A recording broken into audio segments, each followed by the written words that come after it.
Sobat Kontan, jumpa lagi dalam podcast Insight Kontan TV bersama saya Hafid Febri, dan seperti biasa saya didampingi. Dengan Jumiati Partojo. Ya, pada podcast kali ini kita Ngobrolin soal rame-rame minggu lalu. rame-rame aksi demonstrasi ya. Nah, setelah hadir teman-teman bincang kita ini dengan Mas Sandi. Ya, Apa halo. kabar Pak Sandi? Baik, alhamdulillah. Mbak Dinda, apa kabar? Alhamdulillah baik. Ya. Baik, ini tema yang atau isu yang lagi viral ya selama kurang lebih 2 pekan terakhir, aksi demonstrasi yang mengarah kepada aksi anarkis ya, yang terakhir diwarnai dengan penjarahan. Nah, banyak ekonom mengatakan bahwa aksi demonstrasi ini tidak lepas dari ketimpangan ekonomi di masyarakat nih. Jadi seperti api dalam sekam, ketidakadilan ekonomi itu begitu gampangnya menyulut emosi masyarakat. Artinya aksi ini lebih mencerminkan rasa kecewa, rasa frustasi, depresi masyarakat terhadap kondisi ekonomi yang mereka hadapi dalam kehidupan sehari-hari. Kalangan ekonom analisanya seperti itu ya. Nah, bagaimana Pak Sandi, teman-teman di Harian Kontan juga, apakah memotret kondisi yang sama di balik merebaknya aksi selama sepekan terakhir ini? Oke, Mas Hafid. Ya, kita pahami ya bahwa sepekan terakhir, 2 pekan terakhir itu pecah meletup aksi demonstrasi. Kalau kami melihat begini, ini kan ada hukum sebab akibat. Ada aksi demo, ada reaksi. Kenapa masyarakat itu turun ke jalan? Karena memang mereka tidak puas dengan kebijakan selama ini yang dilakukan pemerintah, ditambah tontonan yang dilakukan oleh para elit politik. Itu menyebabkan muncul semacam kemarahan ya. Karena mereka tuh empati.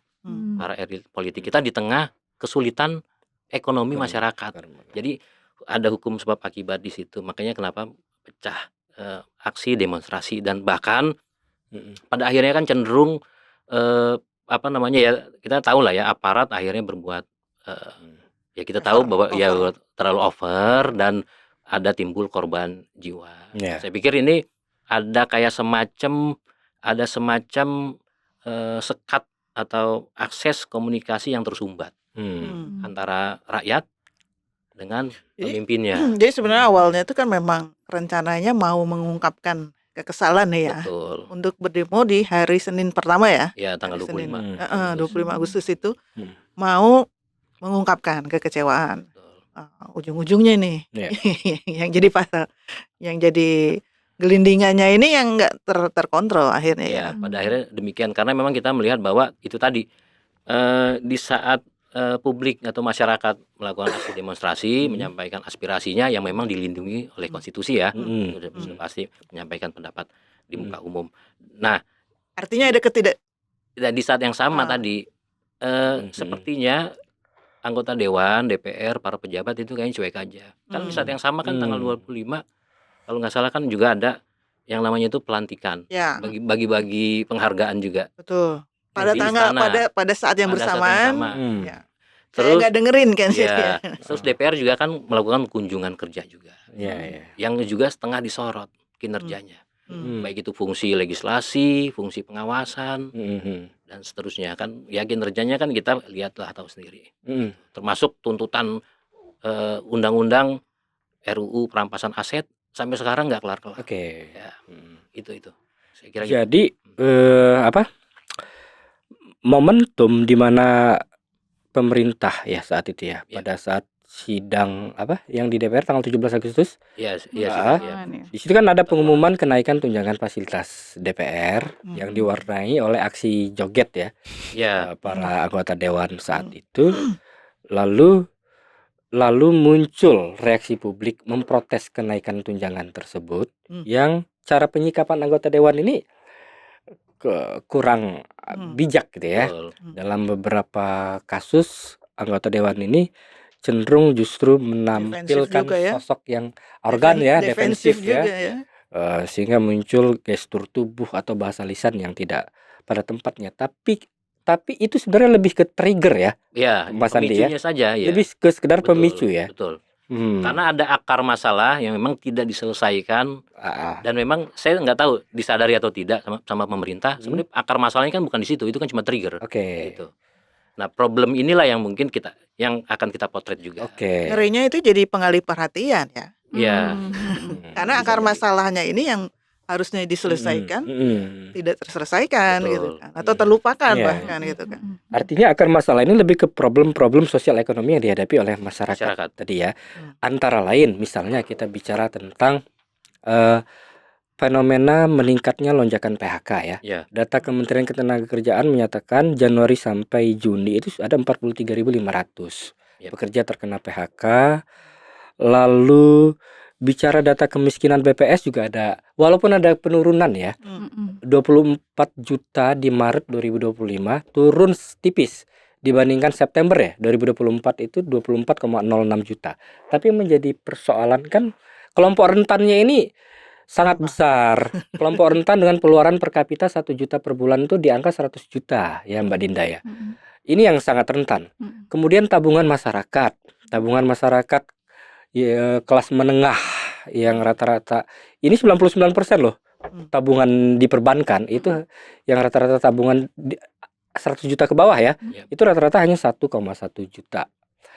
Kemudian sementara tabungan masyarakat kelas atasnya yang 2 miliar ke atas itu saldonya terus meningkat. Artinya kalau kita bicara ketimpangan ya. Nah, udah kelihatan sebenarnya. Sebenarnya terlihat dari ini ya.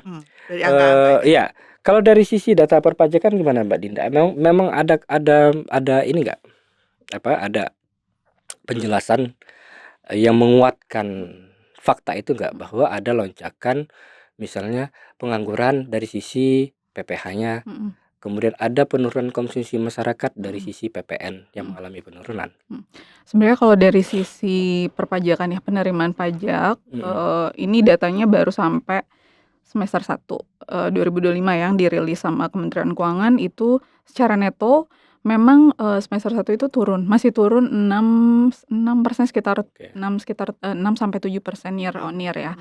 Nah, untuk apakah data PHK tadi terpotret di penerimaan pajak, kalau dicek dari data Kemenkyu memang di penerimaan PPh orang pribadi itu ternyata meningkat memang di semester 1 ya. Double digit tapi saya harus cek angkanya agak lupa. Kemudian itu tadi satu. Terus terkait konsumsi rumah tangga, terkait konsumsi masyarakat itu juga dari data perpajakan penerimaan PPN dan PPNBM-nya masih kontraksi 20% year on year. Turun 20% ya.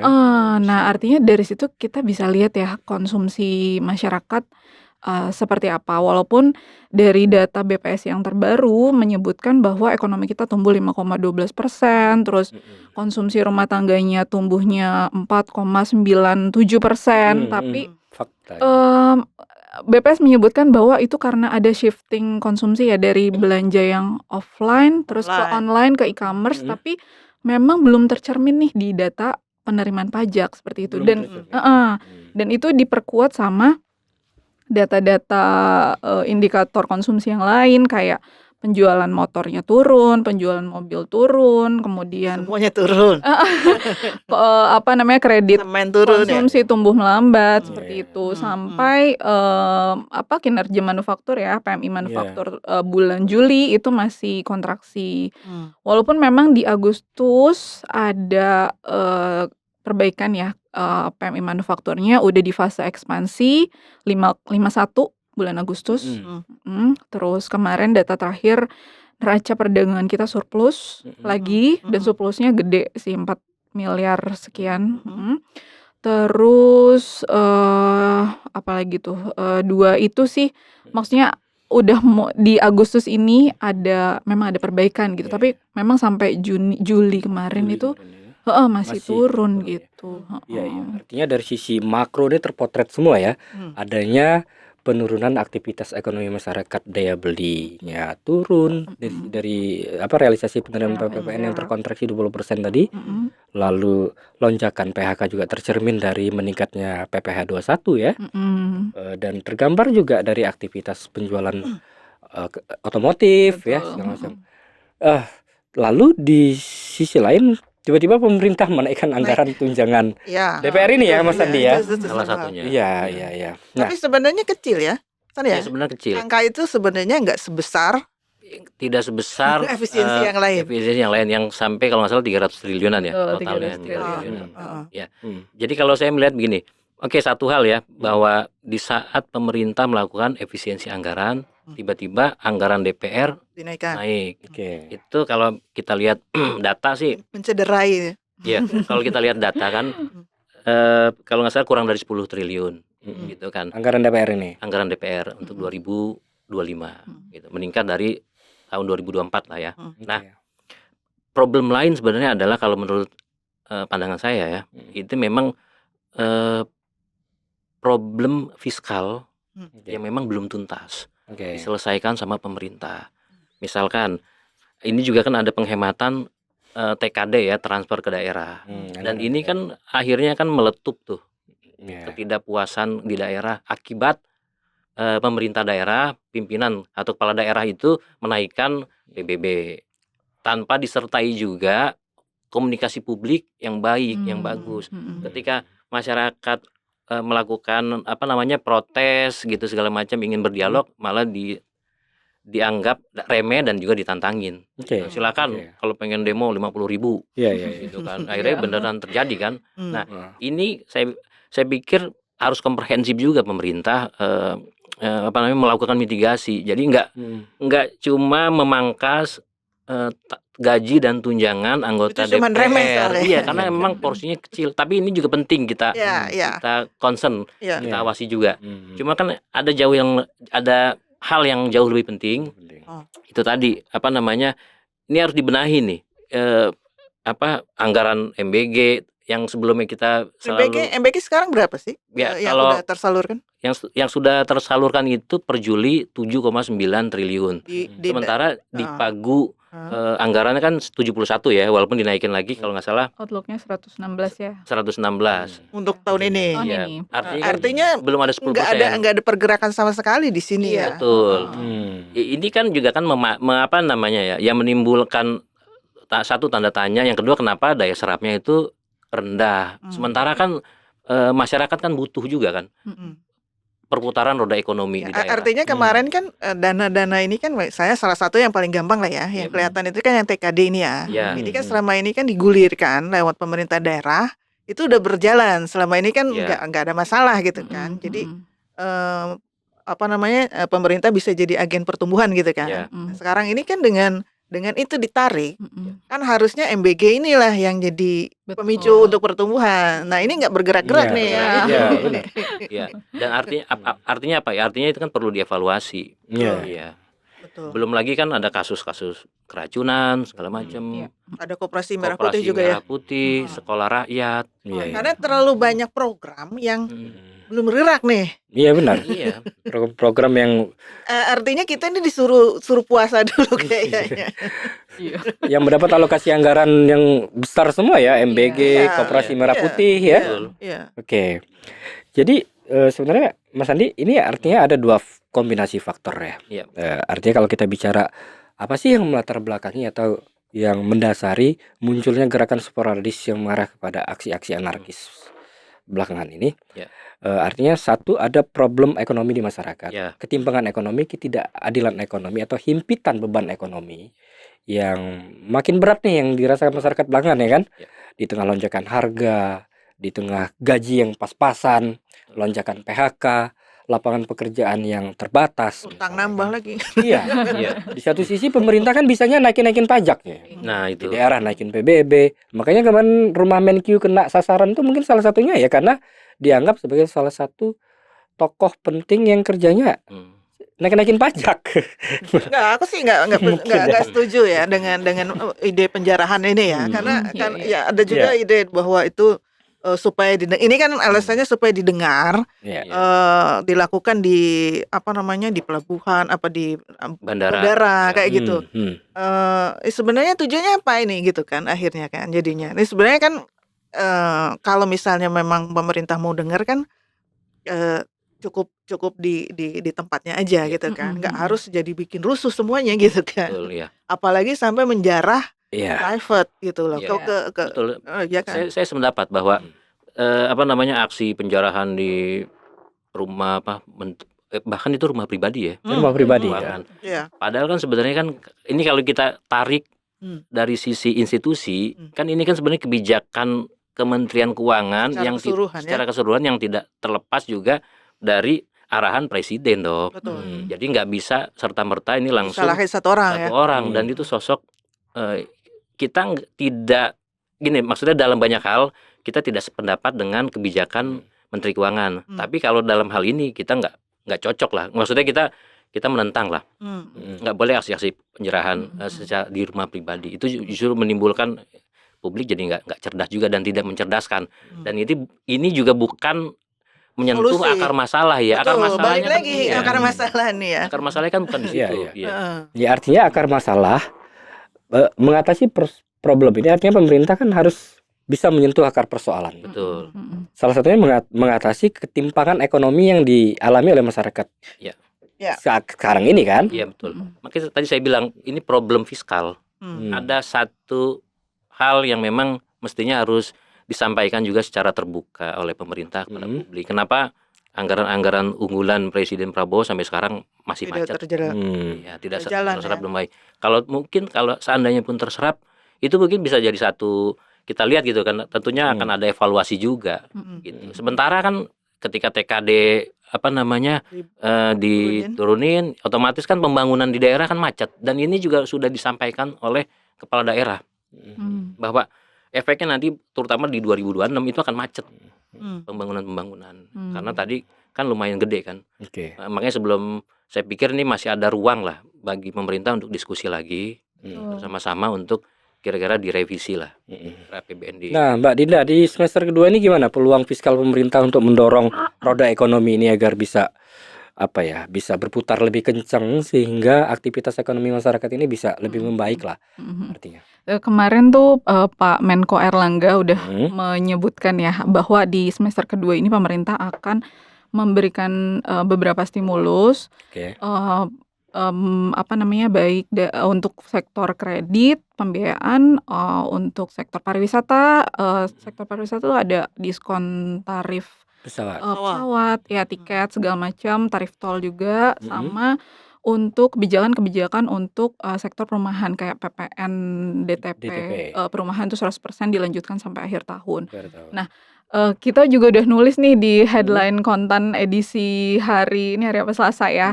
Jadi tapi memang dari sisi pengamat ekonomi menyebutkan bahwa insentif-insentif itu memang belum cukup untuk dongkrak ya. Betul, itu hanya sifatnya temporer. Bukan yang substansial, bukan yang jangka panjang juga. Jadi memang harus ada gebrakan nih dari pemerintah. Saran mereka apa? Insentif seperti apa yang dibutuhkan kelas menengah nih ya berarti ya? Kalau kelas insentif atau lebih ke kebijakan ya. Salah satunya ini dari aku sebut namanya nggak apa sih? Iya, nggak apa-apa. Ekonom dari direktur eksekutifnya Kelios ya, Bima Yudhistira, beliau menyebut bahwa yang paling cepat itu pemerintah kalau bisa nurunin PPN jadi 8%. Itu untuk memutarkan konsumsi masyarakat, seperti itu salah satunya gitu. Jadi memangkas tarif PPN menjadi 8% salah satu tawarannya ya. Iya, dan sebenarnya kalau di undang-undang tuh masih bisa sih ya, karena kan tarif PPN tuh ada kisarannya kalau nggak salah 5 sampai berapa persen tuh, 15 atau berapa. Jadi memang kalau 8% masih bisa gitu. Iya, karena memang kelas menengah ini yang lagi butuh bener sentuhan insentif lah ya dari pemerintah yang selama ini memang nggak banyak tersentuh gitu loh. Menengah yang hilang. Iya. Ya termasuk mungkin wacana menaikkan PTKP misalkan. Penerimaan tidak kena pajak. Tidak kena pajak. Itu juga sebenarnya kan menyentuh masyarakat, Iya. kalangan kelas Kalangan menengah, Kelas biar menengah. daya belinya naik. Karena selama ini kan sebenarnya pemerintah selalu Subsidi doang ya. subsidi ke golongan memang masyarakat bawah ya. Heeh. Diskon tarif listrik maunya Oh ya ya, dilanjutin heeh, ya. betul Nah, dilanjut. diskon Karena tarif itu listrik. lumayan berdampak. kena. Iya, Iya. betul. heeh. Dan Hmm. sayangnya itu sempat masuk nih di daftar insentifnya pemerintah, Lalu tapi dihapus. di cancel. Hmm. Iya, Hmm. kayak Iya. gitu. Iya, Agak iya. ini ya. Artinya pemerintah sekarang dalam jangka pendek harus fokus meramu aneka insentif berbasis kelas menengah nih ya. Artinya prioritas yang membidik kelas menengah untuk membantu mengungkit masyarakat di kelompok ini, karena ini memang kelompok paling signifikan ya dari total Konsumsi ya. populasi kita Ya, ini. dalam jangka pendek pasti itu. Kan Mm-mm. jangka menengah, jangka panjang misalkan Hmm. menambah lapangan pekerjaan, Ya, terus menarik juga investasi. investasi biar supaya perekonomian merata. Iya. Itu menengah, Iya, menengah kalau panjang. ekonominya kondusif, Hmm. artinya masyarakatnya ekonominya tenang, masyarakat juga nggak bakal gampang tersulut seperti Betul. sekarang Iya, ini ya kan. iya. Ditambah cara elit politik merespon kritik itu Iya. harus lebih Betul. elegan, Iya, ya kan? komunikasi ya. Karena kombinasi dua faktor tadi kan, Iya. satu ekonomi masyarakat sedang tidak baik-baik, Mm-mm. ditambah cara pejabat dan elit politik merespon kritik dari masyarakat dengan cara yang sangat arogan kan? Ya. Ini. Sama satu lagi, cara aparat juga lebih persuasif dalam Oke. menangani aksi massa. Ya, ya. Itu juga jangan sampai memprovokasi kan. Kita juga tahu kan bahwa nggak mungkin juga nih ujuk-ujuk masyarakat tiba-tiba dengan kesadaran langsung melakukan penjarahan. Iya, Kalau iya. nggak ada yang Kalau nggak dipicu ya, artinya dalam kasus kemarin ini, ya pemicunya adalah dilindasnya ojol si Avan itu ya, kawan Avan oleh kendaraan rantis Brimob. Kalau mungkin nggak terjadi peristiwa itu, mungkin tidak seliar ini kemudian Iya. aksi Iya. tersebut. Iya, ya artinya kan itu kan tidak persuasif kan, Iya. dengan cara-cara represif. Dan cara aparat melakukan pengamanan aksi demonstrasi kemarin pun akhirnya menjadi banyak perhatian dari banyak kalangan. Bukan Sampai- bukan cuma dalam negeri tapi luar negeri, Iya, masuk sampai PBB. PBB juga, Iya. iya. Concern mereka untuk menghimbau aparat Iya. Indonesia untuk mengedepankan cara-cara yang lebih persuasif. Betul. Nah, Tapi ini balik lagi nih ke akar Iya. masalah nih. ya, Kita di akar masalahnya kan memang Akar kesenjangan. masalahnya kesenjangan. Iya, Iya, ekonomi. maksudnya dari sisi pertumbuhan ekonomi ini kan Mm-mm. kesenjangan itu dalam artian pertumbuhan yang sekarang ini kan belum muncul nih, belum kelihatan ya kan. Iya. ya. Nah, program-program unggulan ini mungkin perlu didesak juga untuk evaluasi ya. Iya. Segera evaluasi gitu Ya, kan. saya pikir itu penting ya untuk dievaluasi, setidaknya misalkan anggarannya itu nggak sampai sebesar itulah. Ya. Kayak anggaran MBG. Artinya anggaran yang tadinya di sini mungkin bisa dialihkan Ya. kemana? Ya. gitu ya. Misalnya untuk insentif kelas insentif menengah. kelas menengah tadi. Atau Artinya- TKD. Iya, artinya ketika Presiden Prabowo langsung artinya tampil di depan saat ini konpres menjelaskan kebijakan-kebijakan yang langsung menyentuh kebutuhan masyarakat. Mungkin Betul. kondisi bisa menjadi lebih kondusif ya. Iya. Artinya dia langsung bla bla bla bla. Betul. Kami umumkan aneka insentif buat masyarakat. Salah satunya diskon tarif Dan listrik. ya, dan Apa? ini salah satunya sih menurut gue ya yang agak bikin mungkin untuk kalangan yang sekarang lagi terdesak dengan ekonomi. Insentif-insentif itu mungkin melegakan ya, tapi untuk orang-orang yang melihat bisa agak jauh gitu kan. Kalau hanya diberikan insentif itu kan kayak dikasih permen aja gitu loh. Balik lagi nih masalah akar nih. Kalau akar masalahnya tidak diselesaikan gitu kan. Kalau masalahnya gini, ini harus evaluasi. Kayak MBG dan segala macam ini harus evaluasi segera. Itu kan cita-citanya akan bisa menggerakkan perekonomian kita. Bahkan bisa sampai 8% gitu kan. Nah, tapi kalau itu kan kompleks, Fit. Iya. Untuk mendirikan satu dapur kayak gitu tuh kan kompleks ya. Supply chain segala macam itu harus didesain gitu. Nggak bisa tiba-tiba jadi gitu kan kayak gitu. Iya. Nah, ini yang kejadian sekarang itu kan begitu gitu kan. Akhirnya nggak jadi semua, makanya ada keracunan ya. Iya, Sering keracunan gitu. Betul. Ya, setuju saya. Memang harus. Karena cita-citanya menggerakkan Iya. UKM semua nih. Iya. UKM, petani, peternak gitu kan. Ceritanya kan begitu ya. Betul. Cita-citanya begitu. Iya, tapi mungkin nggak misalnya Din, di semester 2 ini pemerintah mereposisi lagi anggaran Artinya yang sudah ditetapkan pagu-pagunya untuk MBG seperti tadi Pak Ujum katakan, kemudian tiba-tiba diracik ulang demi ekonomi berputar lebih kencang di semester kedua. Misal langsung dialokasikan nih ke sektor-sektor yang lebih cepat pergerakan ya, misalnya kayak infrastruktur misalnya, atau yang lain. Kayaknya sih Artinya udah realistis lah ya. mungkin aja sih Gimana sih? sebenarnya tergantung bisa aja kemauan ya. kemauannya Tergantung pemerintah kan pemerintah ya. ya. Tergantung visinya ya. Betul, political will ya kalau kata ini kan. Kayak Oke. gitu sih. Oke. Karena tinggal berapa bulan lagi nih? September, Oktober, November, Desember ya. Bulan lagi untuk ngejar berapa? 90%. Iya. Iya. Oke, Sobat Kontan, kita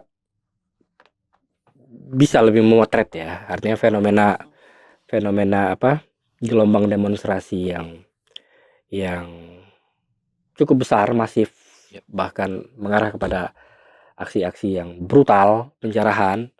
Di satu sisi itu mencederai demokrasi kita dan membuat suasana kehidupan berbangsa menjadi tidak kondusif, ekonomi menjadi terganggu.